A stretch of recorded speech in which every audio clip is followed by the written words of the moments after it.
예수님이 나귀 새끼를 타고 예루살렘 성에 입성을 하실 때에 하나님께서 많은 사람들에게 감동을 주시면서 예수님의 그 입성하는 행차 거기에 나와서 환영하게 하셨습니다. 예수님은 수많은 사람들의 환영을 받으며 예루살렘 성에 입성을 하시지만 바로 이어지는 오늘 말씀에 보면 가까이 오사 성을 보시고 성에 가까이 오셨을 때에 수많은 환영객들이 이렇게 환영하는 그런 가운데 있었지만 예수님은 오히려 그 속에서 우셨다 그랬습니다. 여기서 예수님이 우셨다고 하는 표현이 그냥 울었다는 표현이 아닙니다. 원어로 보게 되면 이것은 굉장히 슬퍼하시면서 우시는 모습을 표현하고 있는 단어입니다. 무엇 때문에 예수님이 이렇게 우셨을까요? 평소에 예수님께서 우셨다고 하는 표현이 여러 번 나오지 않습니다. 예수님의 친구 나사로가 죽었을 때 그의 무덤에 가셔서 예수님이 우셨다는 표현이 나옵니다. 그때와 지금 전혀 다른 표현을 하고 있어요. 우리말로는 울었다는 표현을 그대로 쓰고 있지만은 원어로 보면 전혀 다른 단어인데요.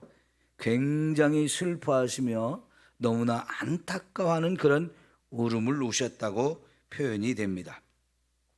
그러니까 막 사람들이 환영하며 찬송이 예수님에게 들려지는 가운데 예수님은 오히려 그 속에서 울고 계셨다 하는 거지요. 수많은 사람이 와서 환영하고 막 소리 높여 찬양하면 이거는 한편으로 보면 굉장히 인기가 있는 거예요. 그죠?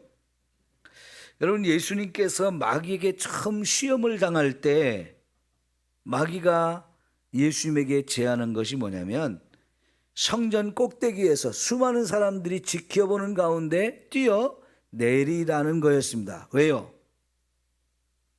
예수님이 그렇게 성전 꼭대기에서 뛰어내릴 때에 떨어지면 그냥 박살나서 죽는 거잖아요. 근데 네가 정말 하나님의 아들이라면 네가 성전 꼭대기에 뛰어내릴 때에 그냥 떨어져서 박살이 나가지고 죽는 것 하나님이 그대로 두지 않고 하나님이 천사들을 통해서 발을 탁 받쳐가지고 사뿐히 안전하게 내려앉게 그렇게 할 것 아니냐. 그러면 그걸 보는 수많은 사람들이 막 환호하면서 예수님이 정말 하나님의 아들이라고 인정하면서 막 갑자기 예수님의 인기가 어마어마하게 높여지고 소문이 확 퍼지면서 온 세상을 예수님이 다 얻은 것 같은 그런 상황이 될 것을 한번 해보라는 거지요. 지금 예수님께서 예루살렘 성에 입성할 때 거의 그 정도의 환영 인파와 대단한 찬양과 인기 그걸 느낄 수 있는 분위기가 만들어졌어요. 그런데 여러분, 예수님을 처음 마귀가 시험할 때도 그것을 예수님이 단호하게 거절하시죠. 지금도 그런 대단한 인기와 환영, 찬송 소리 이런 가운데 막 기뻐하고 막 흥분할 수 있는데요, 오히려 그 속에서 예수님은 환호를 받는 가운데 우셨다는 거지요. 그거는 이 예루살렘 성을 보면서 이 예루살렘 성이 앞으로 임할 어마어마한 심판을 생각하기 때문에 예수님은 우셨다는 겁니다. 자, 이르시되 너도 오늘 평화에 관한 일을 알았다면 좋을 뻔하였거니와 지금 내 눈에 숨겨졌도다. 예수님이 이 성에 들어가시는 이유가 그 성에 있는 모든 사람들을 비롯해서 이 땅에 수없이 많은 죄인들을 다 구원해 주려고, 예수님이 죽음을 당해서 십자가에 죽어서 우리의 모든 죄를 다 용서하고 우리를 죄에서 구원해서 천국으로 인도하려고 예수님이 여기에 오십니다. 그죠? 그게 평화에 관한 일입니다. 예수님이 이 성에 오셔서 하셔야 될 너무나 중요한 일입니다. 그런데 그 일이 이 예루살렘 성에 살고 있는 사람들한테 더더욱 특별히 숨겨졌다는 거죠. 그들은 이것에 대해서 전혀 알지 못한다는 거죠. 그래서 결국은 며칠 후에 예수님이 여기서 이 성의 종교 중심에 있는 지도자들에 의해서 죽임을 당하잖아요. 이런 모든 일들을 지금 예루살렘에 살고 있는 사람들, 특별히 종교 지도자들은 전혀 이런 일을 예상하지도 못하고 전혀 알지 못해요. 그래서 숨겨졌다는 겁니다. 결국은 그것 때문에 어마어마한 심판이 이 성에 임할 것인데 그걸 전혀 모르고 있기 때문에 예수님이 눈물이 나는 거예요. 자, 여러분, 이거는 단순히 그 예루살렘 성만 보시고 오신 것이 아니에요. 지금도 예수님이 저와 여러분을 보실 때 얼마나 많이 슬퍼하실까?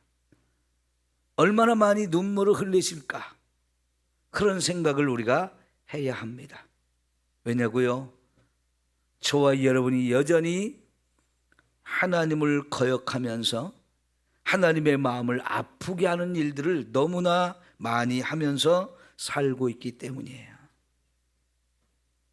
왜 이렇게 우리가 부끄러운 모습으로, 죄된 모습으로, 어리석은 모습으로 사나요? 우리는 한 치 앞도 내다보지 못하고 살고 있기 때문에 그렇습니다. 어쩌면 내일이라도 세상이 끝날 수도 있잖아요. 근데 전혀 우리는 그거를 내다보지 못하기 때문에 그저 오늘, 현재, 지금 여기서 잘 먹고 잘 사는 거, 여기서 잠시 행복을 누리는 거, 여기서 막 기쁨이 있는 거, 그것밖에 우리가 생각을 못해요.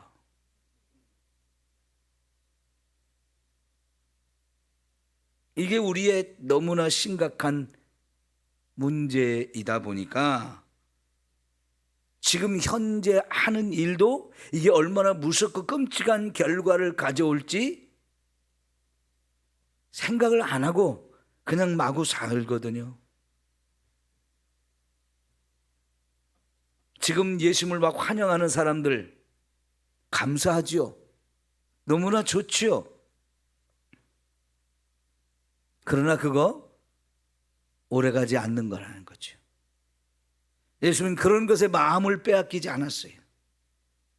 그것 때문에 흥분하고 내가 이제 대단한 일을 하고 있구나, 세상 사람들이 나를 이렇게 인정하고 받아주는구나, 거기에 마음을 빼앗기지 않았어요. 왜요? 그 사람들도 이제 얼마 안 있으면 또 다른 소리를 하거든요. 예수님의 재판을 받을 때 많은 사람들이 몰려와서 예수님을 십자가에 못 박으라고 소리쳤는데 그들 중에 일부는 지금 예수님이 성에 이렇게 입성할 때 막 환영하고 찬송하고 그러던 사람들도 있었을 거예요. 여러분, 세상에 인기를 원하는 사람들, 연예인들을 보면 어떻습니까? 막 인기가 올라가고 그것 때문에 돈이 벌리고 그래서 좋은 집 사고 좋은 차 사고 그래서 마음껏 하고 싶은 일을 하면서 살 때가 진짜 세상을 다 얻은 것 같고 정말로 이제 인생 성공한 것 같은데 그게 얼마 못 간다는 것을 사람들이 알잖아요. 그러면 그때 충격을 받고 그때 병이 나요. 요즘에는 인터넷을 통해서 사람들이 서로 얼굴을 보고 대화를 하는 것이 아니고 인터넷을 통해서 막 글을 써 올리는데 보면 어떤가요? 악성 댓글이라는 걸 어마어마하게 써대니까 그런 걸 보는 사람이 너무 큰 충격과 상처를 받는 일들이 참 많잖아요. 겉으로 보기에는 막 대단하게 인기가 있는 것 같고 어마어마한 것이 같은데 여러분, 그 뒤에는 또 수많은 비난과 화살과 공격들이 쏟아져요. 그런 것에 우리 마음을 빼앗기면 우리 한순간에 무너지고 한순간에 인생이 끝나는 사람들이 너무나 많지요. 여러분, 우리는 그러면 어떻게 내일을 대비하고 어떻게 내일을 볼 수 있나요? 우리는 죽었다 깨어나도 그런 일을 할 수 없습니다. 그러나 예수님은 다 아셔요. 왜요? 그분이 하나님이시니까요. 예수님께서 43절 44절에 날이 이를지라 하면서 내 원수들이 토둔을 쌓고 너를 둘러 사면으로 가두고 너와 및 그 가운데 있는 네 자책들을 땅에 메어치며 돌 하나도 돌 위에 남기지 아니하리니 그랬어요. 이게 앞으로 이런 일이 벌어질 것이라고 말씀을 하시는데 원수들이 와서 이 성을 공격해 가지고 무너뜨리는데 쉽지 않으니까 그래요. 예루살렘 성이요 높은 산 위에 세워진 산성이고요 어마어마한 돌들을 가지고 쌓아놨기 때문에 난공불락의 요새였습니다. 그런데 예수님이 돌아가시고 나서 40년 후인 AD 70년에 로마가 이 예루살렘을 점령하기 위해서 군대를 보냈을 때 로마가 너무나 막강한 힘을 가진 사람들이었거든요. 그 군대들이 와가지고 예루살렘 성을 무너뜨리기 위해서 그 예루살렘 성보다 더 높은 흙을 언덕으로 쌓아서 그 위에서 공격하니까 예루살렘이 한순간에 무너집니다. 그런데 여러분, 그때 무너질 때 너무나 끔찍한 일들이 많았어요. 로마 사람들이 와서 팡 둘러싸서 포위를 하고 오랫동안 이렇게 있으니까요 성에 양식도 다 떨어지고요 이제 죽을 날이 가까운다는 걸 알면서 안에서 내분이 일어났어요.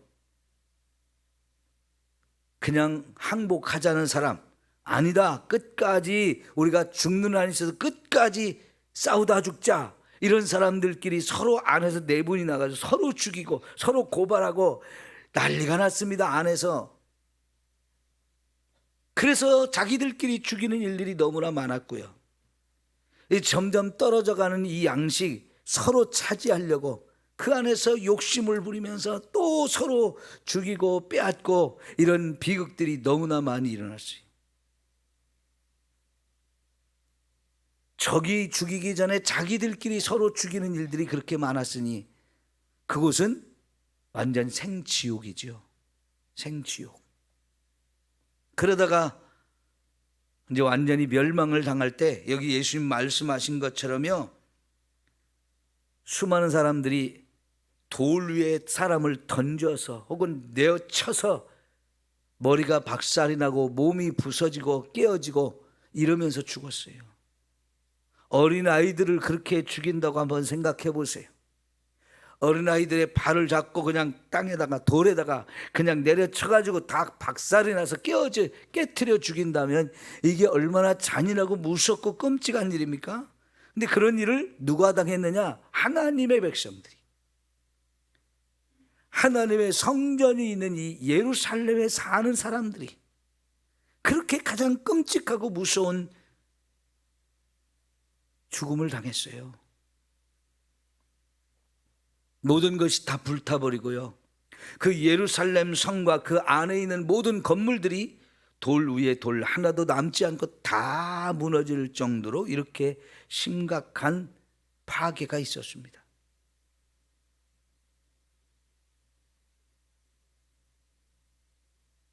유대인들의 집을 짓는 모습을 가만히 이렇게 보면 다 돌로 졌습니다.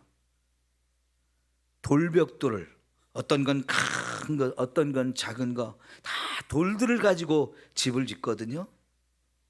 아무리 큰 돌들을 갖다가 튼튼하게 쌓았어도 그런 돌까지 하나도 돌 위에 남지 않도록 다 무너뜨렸어요. 그만큼 잔인하게 짓밟고 깨트리고 그랬는데, 왜 그랬느냐면요, 이 저항하는 사람들이 너무나 끔찍하게 저항을 하다 보니까 그 둘러싸서 이 성을 무너뜨리려고 하는 로마 군인들이 화가 너무 났던 거예요. 너무너무 화가 났으니까 이건 그냥 두면 안 된다 해가지고요, 완전히 그냥 싹 쓸어버렸어요. 얼마나 화가 났으면 그렇게 했겠습니까? 아예 싹을 잘라버린다 그러잖아요, 우리가. 그 정도로 짓밟아 버렸어요. 근데 이런 일이 있을 건데 전혀 모르고 태평하거든요. 전혀 모르고 엉뚱한 죄 짓는 일만 막 하고 있거든요. 여러분, 얼마나 안타까워요, 여러분. 예수님은 그게 다 보이고 그게 다 알고 있는 일인데 전혀 모르는 사람들이 죽을 짓만 하고 망할 짓만 하고 벌 받을 짓만 하고 있으니 이게 얼마나 안타까운 거예요. 그런데 여러분, 예수님이 이런 말씀을 하실 때는 그들이 전혀 이런 것을 모르고 있지만, 지금의 우리는 이 말씀을 읽을 때 이런 일이 다 이루어진 것을 우리는 다 역사를 통해서 알잖아요. 이 모든 것이 이루어진 걸 알고 있는 사람 입장에서 이 말씀을 읽으니까 여러분, 어떤 생각이 들어요? 에이, 나 같으면 안 그랬을 텐데, 내가 만일 거기 살았으면 나는 그렇게 안 살 텐데, 그런 말을 할 수 있나요? 그런 말 못합니다. 왜요? 그 사람들의 우리나 다를 게 없거든요. 여러분, 지금도 이 세상을 보십시오. 하나님이 계시다는 걸 안다면 우리가 어떻게 이렇게 살 수 있습니까? 요즘의 동성애 문제가 여전히 큰 우리나라의 심각한 문제잖아요. 그런데요, 세상은 이걸 심각하게 생각하지 않습니다.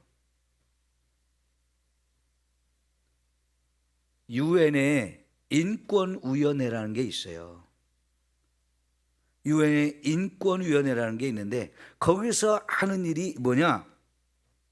각 나라의 인권 상황들을 살펴보면서 그 인권을 개선하라고 막 압력을 넣거든요. 근데 그 유엔 인권위원회에서 정말 강조하는 게 동성연애를 합법화시키라는 거예요.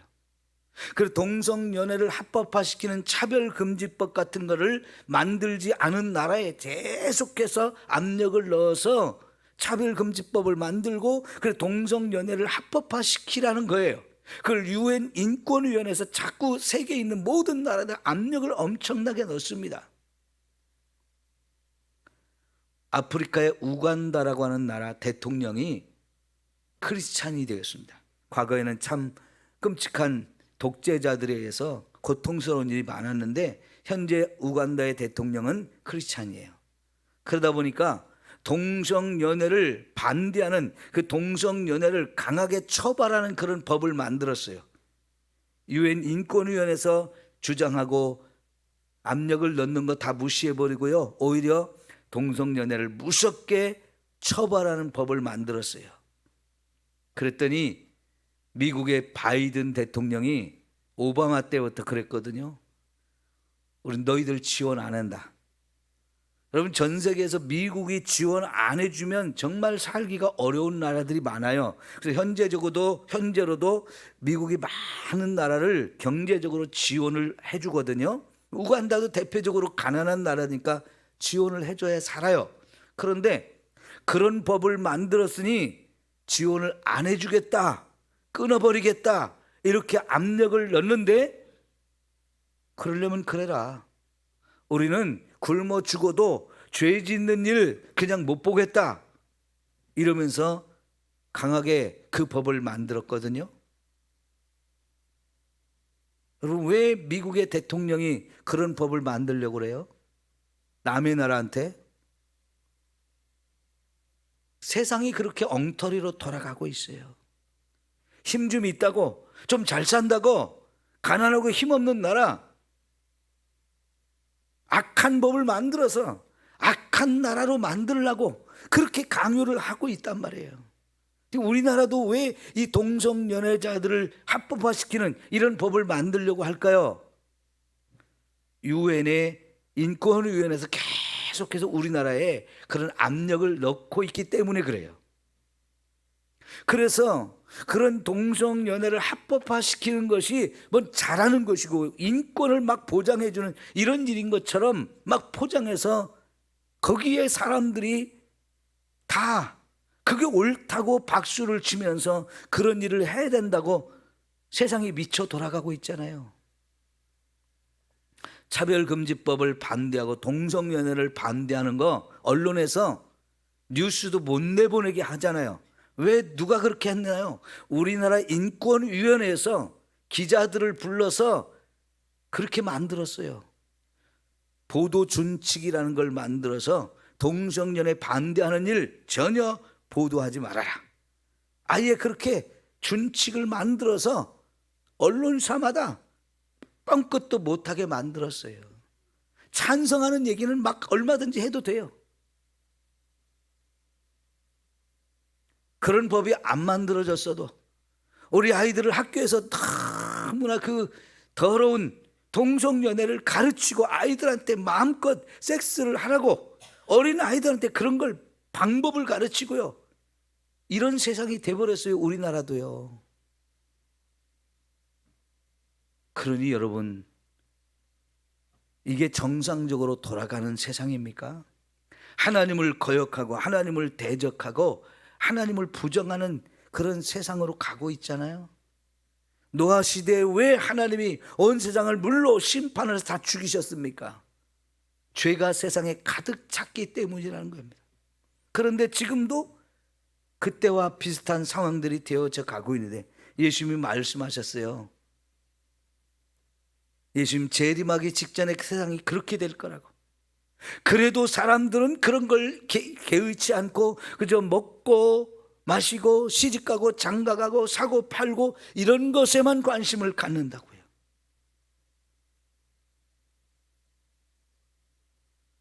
세상이 어떻게 돌아가든지 나만 잘 먹고 잘 살면 좋다, 이게 전부인 게 우리 사람들의 살아가는 모습이거든요. 여러분, 오늘 이 말씀을 보면서 우리는 항상 앞을 내다볼 수 있어야 되는데 그 앞을 내다볼 눈이 우리에게 없기 때문에 앞을 내다볼 수 있도록 이미 앞으로 되어질 일들을 말씀해 주신 예수님의 말씀을 보아야 되는 거예요. 지금 예수님께서 예루살렘 성에 무슨 일이 일어날지를 다 미리 말씀해 주시잖아요. 그거를 귀담아 듣고 그걸 대비했으면 이런 일이 안 일어날 거거든요. 근데 예수님의 말씀을 다 그냥 짓밟아 버린 거예요. 말도 안 되는 거라고, 세상에 무슨 날벼락이 내릴 거라고 이러면서 여러분 아무도 귀를 기울이지 않아요. 지난주 중에 비가 많이 오던 날 여기 벼락 내렸다면서요. 요 슈퍼에 벼락이 내렸다고요. 그 영향으로 제 방에 컴퓨터가 인터넷 와이파이 중계하는 이게 기계가 고장이 나버렸어요. 어제 수리를 받으면서 서비스를 받으면서 물어보니까 그런 영향이 충분히 있다고, 그럴 수 가능성이 많다고 이렇게 이야기를 하더라고요. 누가 거기에 벼락이 떨어질 줄 알았겠어요? 우리 아무도 모르죠. 그게 사람한테 떨어지지 않았으니 다행이죠.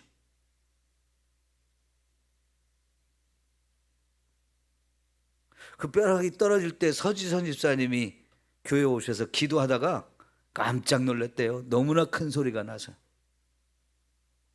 여러분, 우리는 우리 앞을 내다보지 못합니다.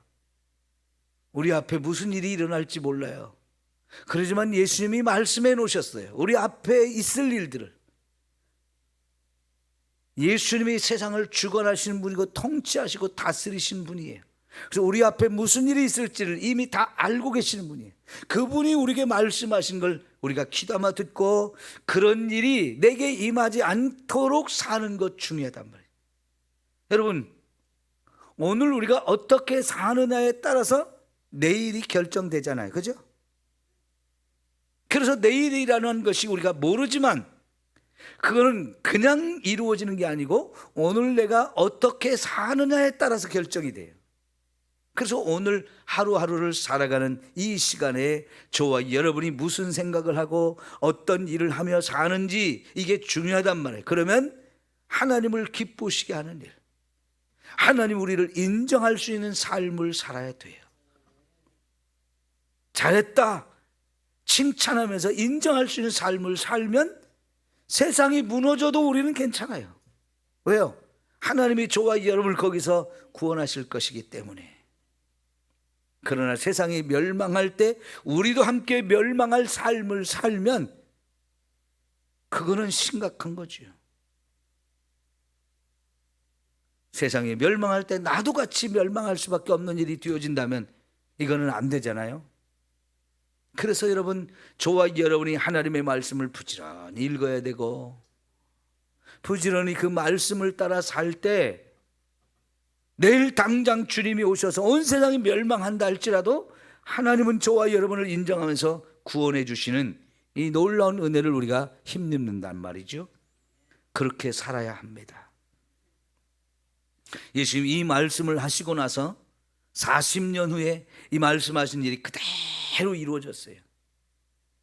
너무나 끔찍하고 너무나 무섭고 잔인하게 로마에 의해서 멸망을 당했습니다. 지금도 여러분 예루살렘 성에 가보면 무너진 성벽의 잔해들이 성 바로 이 밑에 많이 돌들이 그냥 널브러져 있는 그런 것들이 많아요. 무너진 그 모습들이 여전히 많이 남아 있어요. 그 후에 또다시 성을 쌓고 했지만 그 무너진 잔해들이 많이 남아 있어요. 그걸 보면 이 성이 얼마나 엄청난 일들이 있었는지를 우리가 그대로 느낄 수 있어요. 하나님의 말씀은 1.1학이라도 변함없이 다 성취되어집니다. 우리에게 미래를 대비할 수 있는 말씀을 다 주셨어요. 예수님을 울게 하지 말고 예수님을 웃게 할 수 있는 저와 여러분이 되면 얼마나 좋을까요? 나 주님의 기쁨 되기 원하네.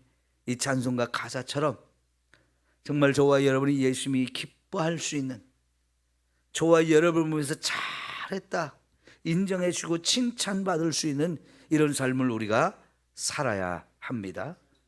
기도합니다.